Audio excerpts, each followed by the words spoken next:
President Obama is taking new steps to reform the country's prison system.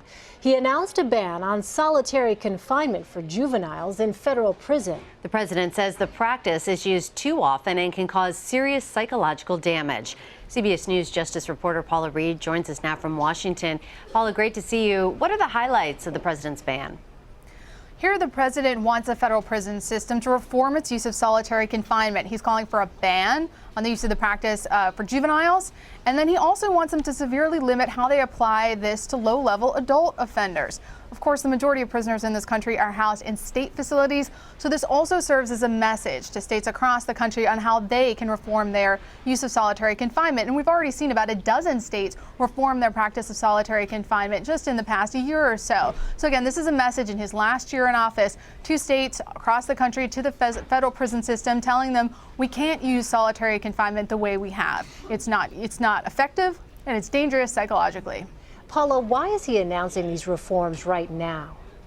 It is interesting because, this is his last year in office, and while his administration has pushed for a lot of criminal justice reforms, it was traditionally his former Attorney General Eric Holder who was the face of pushing for all those reforms. Holder was the one in front of the Sentencing Commission. Holder was the one coming out against mandatory minimums. Holder was the one opening investigations into prisons and police. So here in his last year in office, it seems that the president wants to be the face of a lot of these criminal justice reforms that his administration has been pushing for years.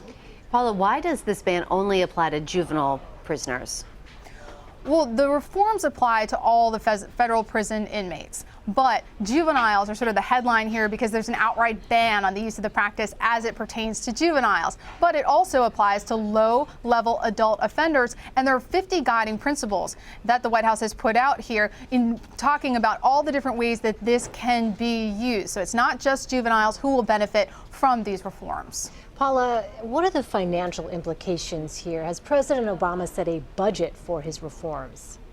The expectation is if you limit the use of solitary confinement, which is extremely expensive, that you should see savings. And in the states that have reformed their use of solitary confinement, that has been the case. They've seen their budgets actually decrease. And that happens for two reasons. One, because the practice of solitary confinement, where you essentially isolate a prisoner from any human contact outside a few prison officials, that is very expensive. But also the argument is that people who are put in solitary confinement, particularly towards the end of their prison term, that they have a harder time with reentry into society and are more likely to have to go back to prison. They have higher rates of recidivism. So the hope is in both of those points that they will see a savings in prison budgets, which, as we know, are pretty out of control.